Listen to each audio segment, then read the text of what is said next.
So the artist I found this week is an artist from Japan. She's a little bit younger than I am. I think she's 51.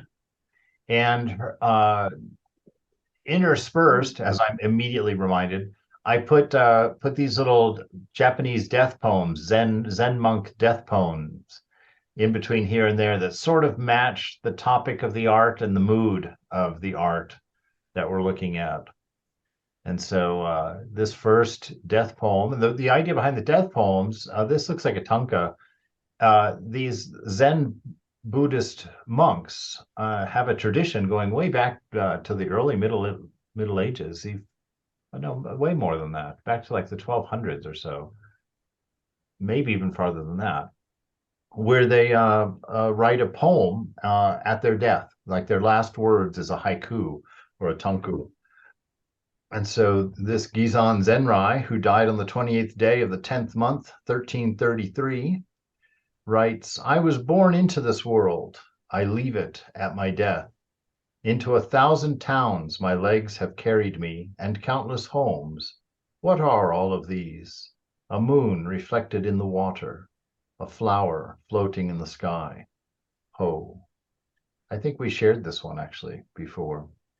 But this notion that the ephemeral nature of this life, you know, the moon floating in the sky and reflected in the water, the flower floating in the sky, which is even funnier. The flower floating in the sky is kind of that statement of the nonsensical nature of Maya, of the world we live in, how really everything you point at and go to find the source of just keeps splintering and splintering and splintering. There's no there. And yet there's a there somehow for us. So that flower floating in the sky, the moon reflected in the water. And the moon itself is a reflection. The moon itself is not the source of its beauty or its light. And so the nature of this world is exactly that. It is not the source of its own beauty. It's beautiful because it reflects the divine. And those times that we recognize that reflection, we see beauty. Or when something raises the mind up or puts our thoughts on that ideal, we call it beautiful. And it seems to be something built into us because we're not trained on how to see beauty. We just know it when we see it. And so that's sort of where she takes off from. Chiharu Shiota. She's born in Japan, but she went to school in Australia. Well, she actually started out as a painter and decided that painting that if she painted, she would just basically make beautiful things. She didn't feel like they would have meaning to her because it just didn't connect with her.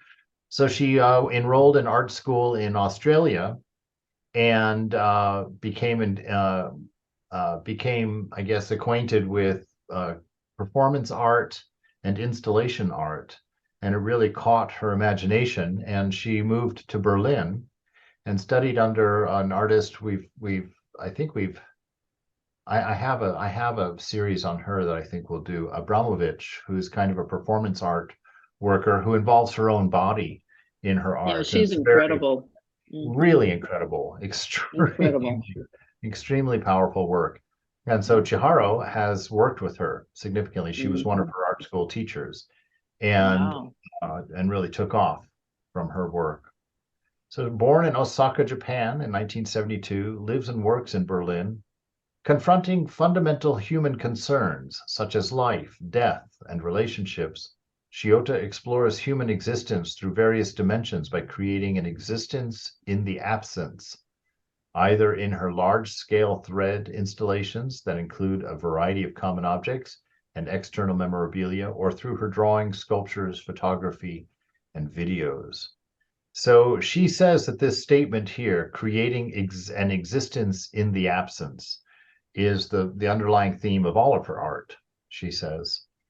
And so in this picture of this installation that she did here, it's red thread, and she and in the finding its source in these individual boats, and she really stretches this simile, I guess, or this symbol The red thread, initially she colored the thread with menstrual blood, Mhm. but I don't think she does all of it because there's a significant amount of thread, and I don't imagine that she's kept that up. And initially, that's where it came from. And she says the red represents the body. It's the blood coursing through us. Mhm. And you can see here, easy, fairly straightforward to interpret this work with the boats being the individuals, each one of us on a journey, each one of us a boat on the water crossing to the other shore. Even within the Upanishads, we hear that talked Mhm. about how to cross this ocean of Maya. And so each one of us a body, and yet none of us, well, we are alone in the sense that we identify alone. We are a boat, but all of our relations with things, I'm always talking about how we collect things from the senses and we create objects out of them in the mind, and then we literally draw these strings, draw these lines of relationship to everything. And it's interesting in her work that you can sort of see this notion of oneness that she works with in the Mhm. fact that depending on what level in this piece of art you put your awareness or place as your center, if you're in the boat, you're individual and cut off from the rest. If you're a little bit higher up, you're connected to the objects and things around you. But if you go up even farther, you're connected to everybody else's boat and everybody else inside. So it's this allusion to that oneness, while at the same time being able to capture the separateness and the confusion of being.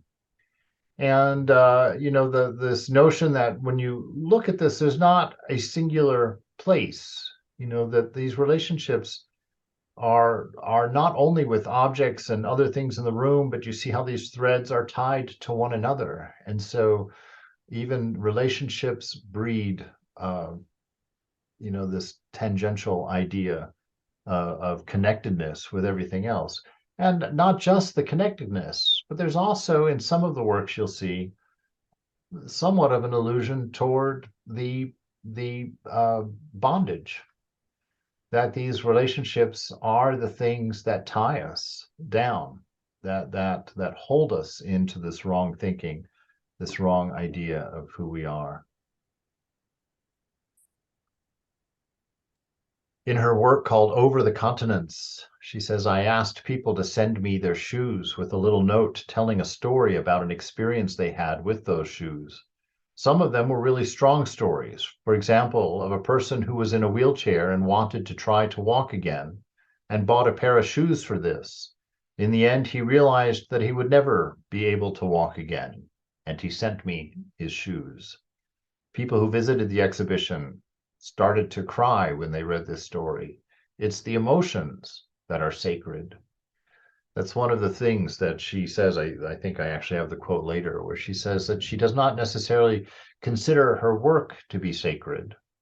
She says, very much like pilgrims will go to places and see objects and buildings and whatnot, and will have a very particular emotional experience toward that. She says that is what is sacred. So she sees her work more as an opportunity for sacredness, for a sacred response, than more than the work itself being sacred. I loved this idea. First of all, there's only one shoe from each pair here. They're not in pairs. And she says in some places again that we'll touch more on that that clothing is the second layer of skin, and that space is our third layer of skin. And she says that it's our clothing that holds our memories. It's objects that touch us, that live with us, that bear the reminders of life and the reminders of our experience. And so she really enjoys collecting these objects and letting them express their meaning while showing their interrelatedness. Like in this picture, you can't see it in the way that it's framed, but all those strings go to a singular point in the room. So again, she's pointing to that one without a second, the ultimate truth of everything being one. But from that oneness comes all of these bodies, these red strings, to all of the objects that we inhabit with them, each one of them having it or representing a story. We're always talking about that story or that collection of stories that we are as an ego. And you can see how true that is by her saying that, when people read the story about the one pair of shoes that came to her because the man would never walk again, that they had an emotional response to that, and that is because, they also had a red string coming out of them, coming to the idea of walking and attaching to the man's shoe on the floor. So they became part of that artwork by experiencing that feeling, by plucking that relation string there. When I looked at this, I couldn't help but think of the concentration camps in Germany, just because in those museums there, I remember as a kid just seeing stacks and stacks of shoes and boxes of wedding rings and bags of human hair. And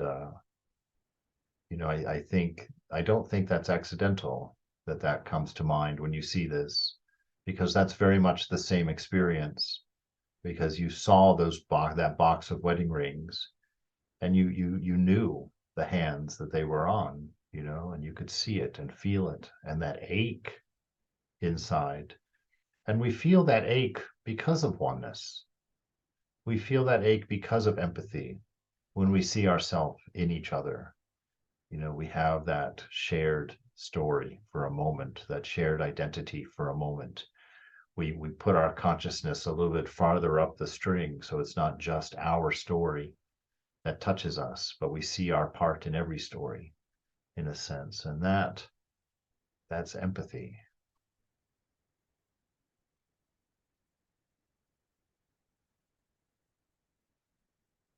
There's another poem from another monk. Adrift between the earth and sky, I call to the east and change it to the west. I flourish my staff and return once again to my source. Katsu died on the 9th day of the 2nd month of 1611. So adrift between earth and sky, that our body is exactly that. It's the limited, restricted limitation of manifestation. And the other end is an infinite source in the sky, and we, an ego self, sort of hang suspended between that ultimate reality of freedom, light, bliss, eternity, and this world of the wheel of samsara with alternating pain and joy, sadness and happiness, and yet flourishing our staff and naming things, but the names don't matter. I call the east and I change it to the west. Why? Because ultimately they're only conceptions based on a particular point of view. They're not real in and of themselves. The east does not exist. You can't go pick it up and say, this is the east. And you can't go to the west and pick it up. And as a matter of fact, if you go west enough, you're suddenly in the east. And so I love how this poem really just shows all of that. The dichotomy of our experience, and two, the arbitrariness of naming objects, even creating the objects, even finding boundary is always a fuzzy object. And then I flourish my staff, I come to my power, I come to my knowledge, and return once again to my source. So you take it all in. Katsu. Katsu is the word that a Zen monk yells when he hits his realization. It's a shout of celebration, a shout of victory. Katsu. So, and I thought that poem, I picked that poem, put it there because of this installation. The thread is white, which to her, the white thread means mind and purity. Mm. And the name of this installation is called Where Are We Going? And she speaks in an interview with Art News magazine about the fact that we're all on a journey and none of us knows where. we can't not go forward. The boat, we are in the boat, and that boat is moving. And it seems to be ascending as we learn and as we grow from our experience of life. And yet, to where? Uh, but I love that floating, ethereal Beautiful, Swami. Gosh. feeling to it. Yeah, really nice. Interesting in this one, because this one, yeah, I'm assuming because this one is mind oriented, kind of gathering from different interviews. I read about 5 of her interviews, and the white being the purity and usually mind oriented, you see that all the strings are not interconnected, that they're just hanging straight down from the roof. There's not that binding going on. And so you get a sense that this might be an allusion to something after body, but not quite at the destination. It's off the ground and it's going in a direction of rising up, but it's floating. It's not, the shoes were on the floor, the other boats were on the floor, and all of the yarn in the boats came out and interconnected with everything around. But here you see each boat as its material within its own boat, and all the strings of connection are just hanging around, but have been broken or have been cut. They're no longer intertwined. And you get a sense of the rising up, the rising heading toward a freedom. I don't think it's accidental that it's hanging right above the escalators. The movement to the second floor.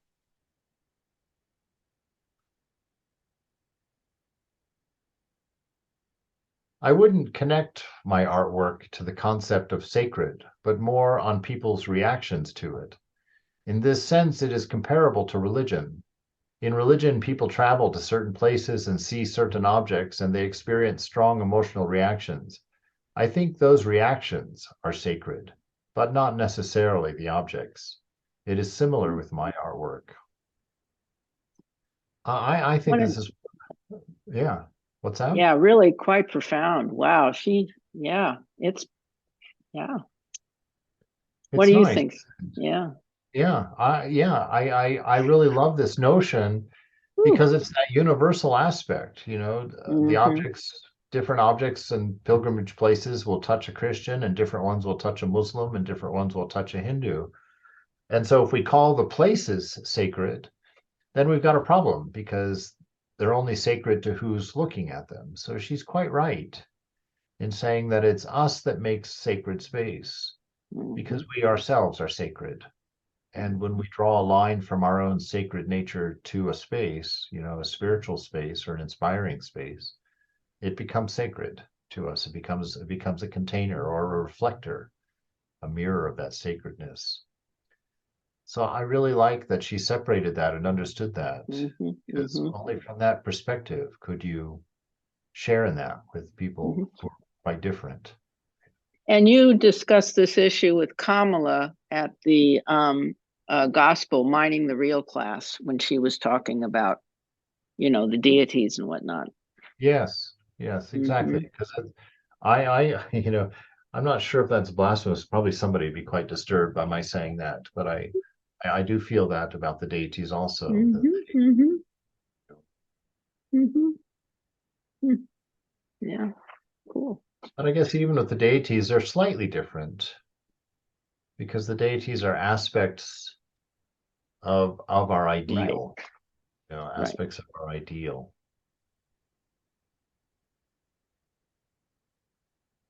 Shiota uses everyday necessities such as window frames, Oh, chairs, beds, suitcases, or keys in her artwork to show that our lives are finite. Art critics say her works contain contemplation on relationships between people. mm, This particular artwork is windows that she took from demolished houses in the Eastern Bloc, East Germany, when the wall came oh, down. wow. And she puts them in an enclosure, and I couldn't help but seeing that as an example of the body, just this collection of windows. Why? Because that's exactly what the scriptures say we are, that we are witness, that we are only witnesses. And so we live in a bank of windows, a body that looks out of this. We look out through a body. at this material world. And actually, without the body, we can't experience the material world. We can't interface with it. And at the same time, it's a boundary, it's a limitation. So while it gives us the ability to step into a material nature that's not necessarily our own, uh, even though it gives us the ability to be witness to this reflection of the divine, of the beloved, of God, at the same time, it has to tie us down. It has to limit us. It has to cut us off from it also, because to be a witness, you have to have that triad, the witness, the object, and the experience of witnessing has to be there. And it's interesting because that's the nature of mind. The reason that you can't realize God in the mind is because for the mind to contain a concept, that concept has to have three parts. It has to have subject, it has to have object, and then it has to have the red thread tying it together, the relationship to ourselves. And so when you talk about one without a second, you're talking about a singularity. And the mind cannot conceive of a singularity. So it's a concept that your mind can't even have. That's why all of the scriptures only point to it. That's why nobody has been able to describe it. And that's why Thakur says that there's only one thing that has not been polluted by the tongue, and that is Brahman, because nothing can be said. We can only sit in absolute silence in front of it. So in looking at this, that person standing behind it and looking out, and looking at the windows, which I think is an interesting idea. That's sort of like turning the light inward, studying the mind, studying your inner world in order to find the truth. And so this person, there's nothing really on the other side of the windows when you're on the inside. But interestingly enough, when you're on the outside looking into the windows, you can see the other pictures on the wall, the things that are behind it, although they're partial and blocked. And so I kind of took that as being able to enjoy somebody else's personality. You can see things through their windows, through their eyes, through their personality, through their stories. But they're behind the glass. You will never be able to experience them as they experience them. You'll never be able to know them like they know themselves.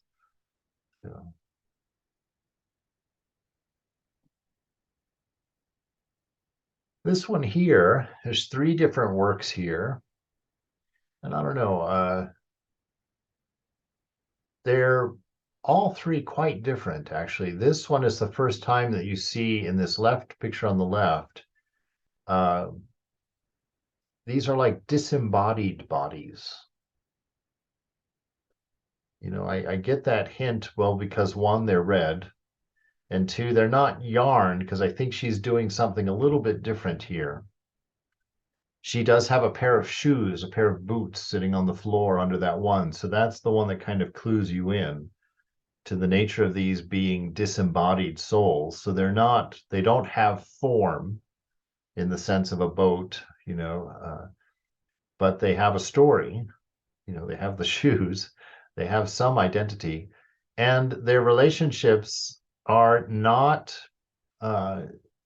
shared in this sense. They're self-contained in here, but they do have the black thread suspending them, kind of holding them up. And the black thread also was mind for her. And so kind of an interesting play on the embodied soul, the embodied jiva, kind of like a second stage of humanity. The one over here, the red chairs, very much like the shoes. She says that the objects that we use in our day-to-day life tell our stories. Somebody has sat in these chairs. The way that they face tell us about the relationships of the people in the chairs. And in this one, all the chairs are facing you. And so you become the object. You become one of the people, because each person in a chair, their world would have all chairs facing them, because that's the nature of the human experience. We tie all of the relationships of everything we learn from ourself to the objects. So we always are at the center of our universe. This top one encased in glass up there, I think the next picture is we'll touch on that more. The relationship between psyche and space. So in this one, she chose instead of a body, instead of a boat or a chair for a body. In this one, it's the room itself that is separating itself from the rest. And you can see into it. And so you have the keys, we'll get an even closer look up, I think, on the next slide. It says the keys, each one of those little black marks, if you look closely on that, is a key tied into that cloud of relationships, that cloud of body there. She says the keys must have been passed from one person to another, and they are a reminder of those who stayed in and those who left the same space at different times. And so she's using this idea of the key, which indicates a private space, indicates a secret space, and yet the sharing of keys is quite common. To someone whom you know and trust well enough, you'll give them the key to your house or the key to your car, but it's not for everybody. And when I moved into this room, I got the set of house keys that presumably came from the last couple that was living in this room. And so they get traded. And so in a way, we share a story without sharing contact. And so in this piece here, as you can see, here's the close-ups, all of these keys, they indicate the same thing. They indicate a level of trust, a level of separation, a level of sharing, a common story, a connection that isn't always obvious. And so they all remain somewhat separate, but you can see in this picture on the right that some of the keys share the same thread. So some of them are in an active state of sharing, an active state of connection, whereas other ones are hanging alone. And the difference between psyche and space, are they the same? Is psyche in a space? What is it that's separating this psyche from the space around it? She's got this one enclosed in a glass box outside. So where are the boundaries of psyche? Where do our ends of all of our inner relationships? Where do those strings that leave our body ultimately end? How many of them are intertwining with how many others? And yet, where do they go? Where do they ultimately reach to? What is that point, like in the case of the shoes, with all the strings going to a single point in the room? What is that point? Where is the origin of that relationship, the initial relationship?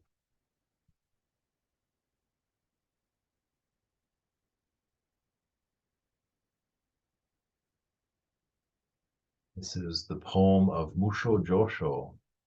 The source tells us that on the day of his death, Musho summoned the other monks, arranged for his burial service, and said his last words and died sitting upright. When it comes, just so. When it goes, just so. Both coming and going occur each day. The words I am speaking now, just so. Just so or thus, Nyoze is a cry used by the Zen master to direct his pupil's attention to things as they are, or to indicate that the student sees things clearly. This is the secret of Eckhart Tolle, accepting the moment, loving the moment, seeing it to be exactly as it is, just so. It is perfect. It needs no change. It needs no alterations. It is always perfect. And to see that is to be a student who sees clearly. So when it comes, when you came, just so. When you go, just so. Both coming and going occur every day.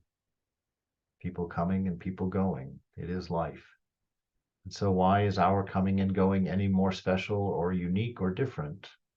We should just accept it as just so. This is the way.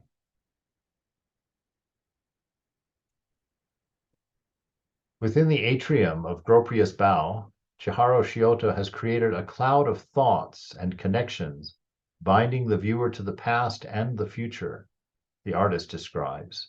The installation can be viewed from two dimensions, either from the ground floor looking up or from the upper floor balcony looking outward, which is accessible to the public free of charge.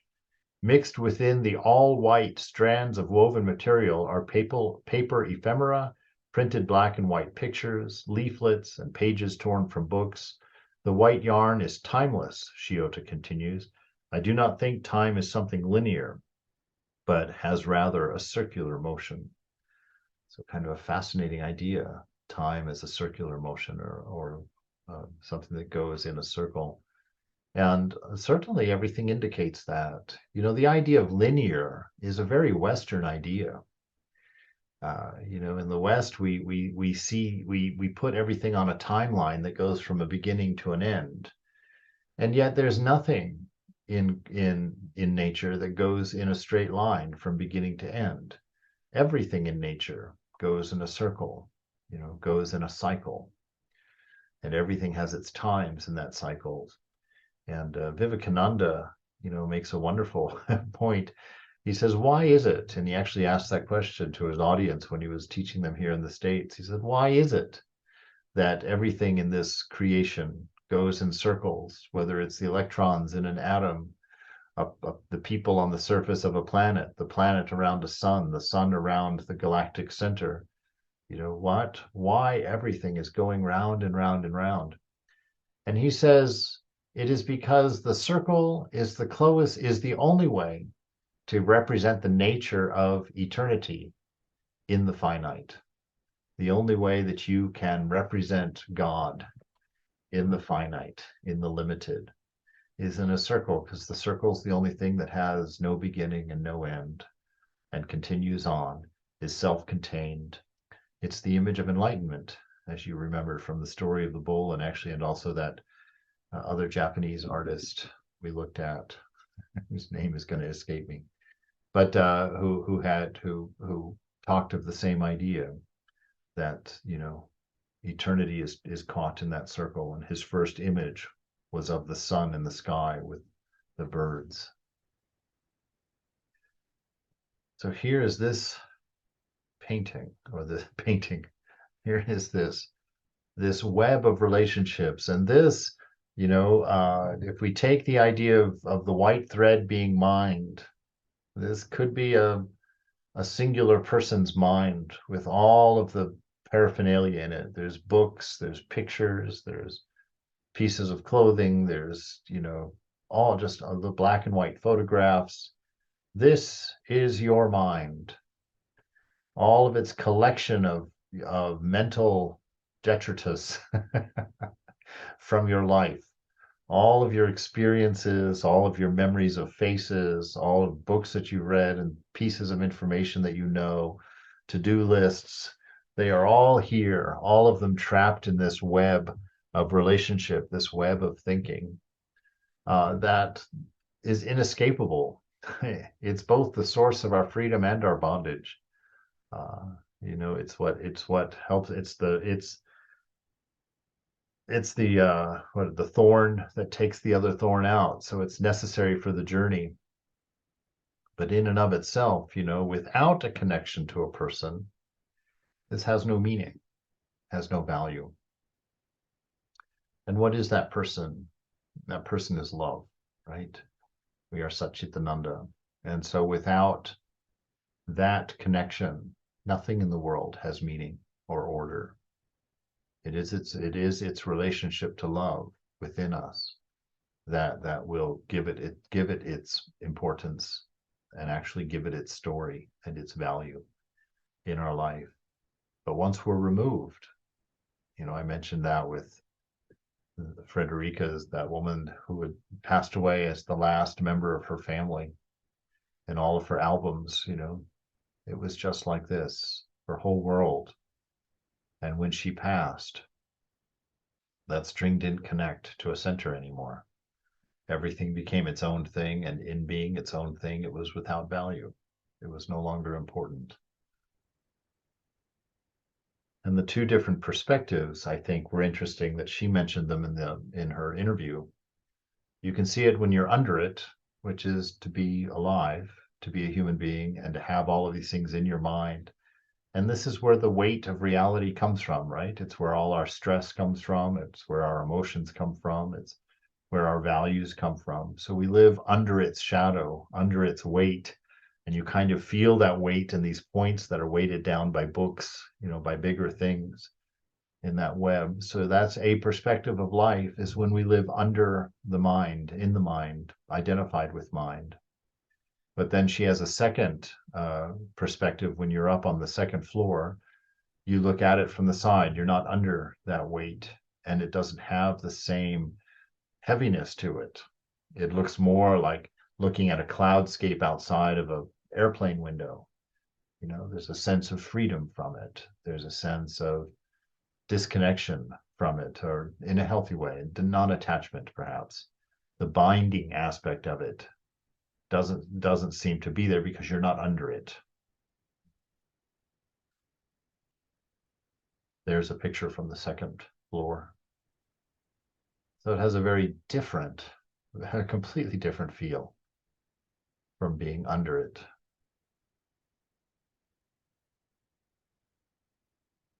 Just swirls, and it has a landscape from up here. You can see a shape and a story to it. From first idea until the realized installation, it can take up to several years. The ideas need to grow inside me, and at some point, I know how I would like to realize it. So waves of thought. Oops, I didn't take out the lorem ipsum there. So waves of thoughts. That's very interesting. Waves of thoughts that brings to mind looking at that particular scape there. When Ramakrishna had his realization, that's kind of how he described it. He said, the walls of the temple fell away, and I saw this ocean of infinite light, as far as the eye could see, with these mighty waves of bliss rushing toward me with such a power, they threatened to undo my very sense of I. And so here, it's ironic that, you can see this seems like a pretty good representation of something like that. So mind, pure, and then Thakur says, Ramakrishna says, pure mind and Brahman are the same. So pure mind and God are one. They're not different. And so here you have mind. It's not pure mind, although it's white thread, but it still contains all these objects and references. But you see the waves of light in a way. And perhaps because they're objects disconnected from a source, perhaps that's allowable in that metaphor.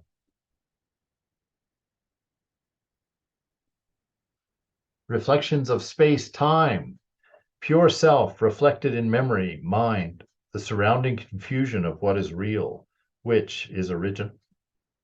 This one here, she has the black thread, encasing a wedding dress.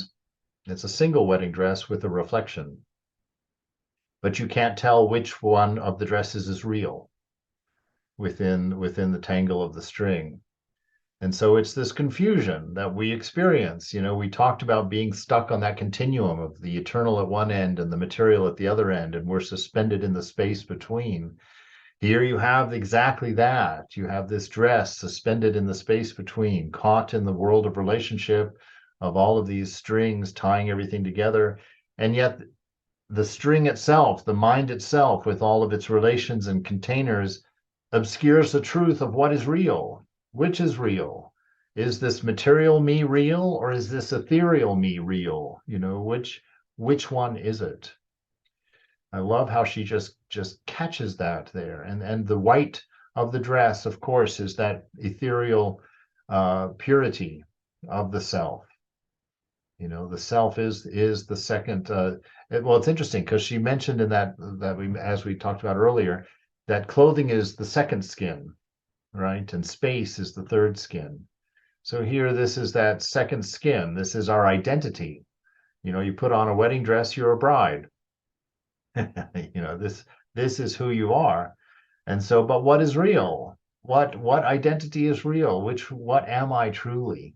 Which is reflected? Clearly, there's a reflection going on. Vedanta says that God is reflected in the mind, and we identify with a particular in that reflection and make ourselves the center and draw the relationships to everything to ourselves. And that is Maya. That is our misunderstanding of reality, which provides us with this illusion of existence and non-existence simultaneously. Quite lovely. That different picture of it. It's in the same room with the chairs, which is fun. Over there. And this is farther down in the room. You've got a piano, but it's burned. What do you make, or why do you think she burned the piano?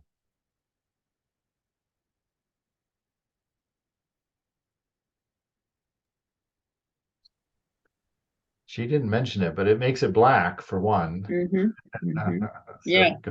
Well, there's a it goes with the symbolism there. thread. Yeah.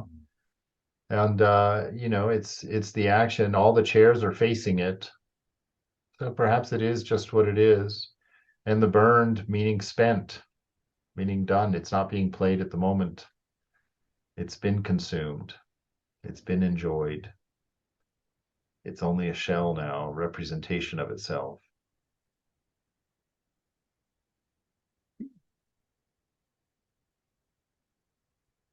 Yeah, this one. Oh, I love this wow. one. It's as powerful as Wow. the shoes to me. We're on a Mm-hmm. journey, and Yeah. just like the boats, we're going off in an upward direction. Yep. Yep. These also are rising up to another direction, and just like the boats, you couldn't see the destination. On these ones, it goes around a corner. We don't know where we're going. We all know we're going, and we're all going in the same direction, but we don't know where it is. But all of us are collecting things, collecting identities, collecting memories, collecting stories, you know, and these stories, bind us to a place, which in a sense, they're not moving. Those suitcases are not going to ascend to the top there, which I find interesting that it opens the possibility that the journey isn't. Mm-hmm. We actually don't go from one place to another. We realize, right? We realize that we are the destination and the beginning at the same time. So, There's nowhere. Swami, there are no suitcases up at the end of this piece? Uh, Are no, the there's do this? what you mean around the corner? Yeah, yeah. They continue, but they end up Oh, at the they ceiling. end? Yeah, they end up at the ceiling as if they've kind of gone through. They sort of give the idea that maybe they continue above. Oh, You okay. know? Okay, I'll continue. Okay. Yeah, Yeah. that's stunning. Boy. Oh, and some of the is it fabric, or it must be fabric holding them up, or is it thick yarn?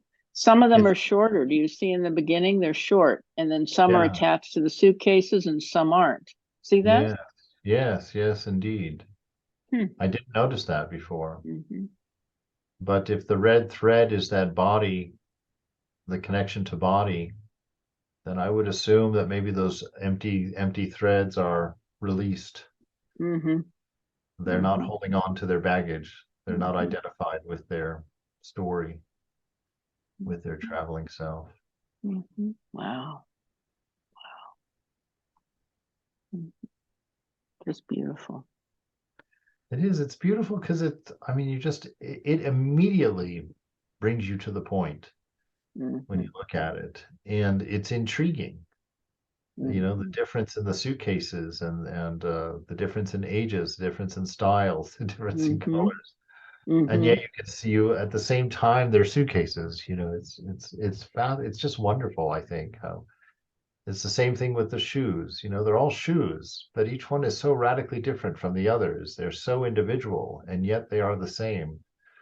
It just captures that beautifully. And the shoes with the stories. Shoes tell stories. You can know a person by the shoes they're wearing. And the same thing here. The suitcases. You can't separate that from idea of a journey. You can't separate that from the idea of personal belongings. stuff you're identified with, stuff you take and carry with you when you go. Just wonderful. Real beautiful piece. All artists, whether they know it or not, create from a place of inner stillness, a place of no mind. Eckhart Tolle. Very true. This is our final poem. He died on the 10th day of the intercalary month of 1555. Taigen Sofu. I raised the mirror of my life up to my face. 60 years. With a swing, I smashed the reflection. The world as usual, all in its place. So that's smashing the reflection, that's smashing the ego, destruction of the reflected self, and a containment in the eternal self. By the swing, I smash the reflection, the world as usual, all in its place, perfect as it is. Mm-hmm. All right. So that's Beautiful our song. artist for this week, with a few poems scattered in there. Just wonderful, Swami. Lots to think about, meditate on. Yeah. No, I love this. One of the things I read yesterday in Zen Mind, Beginner's Mind is that notion of everything is an expression.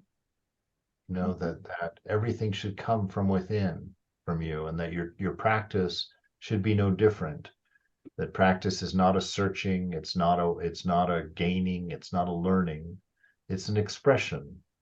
And it's an expression of that realization, of that knowledge that he says we're already realized. We're already enlightened, but we haven't yet realized it. So that notion that our practice is an expression of that realization. It's not a quest for it. So I really like this idea. Mm-hmm. Mm-hmm.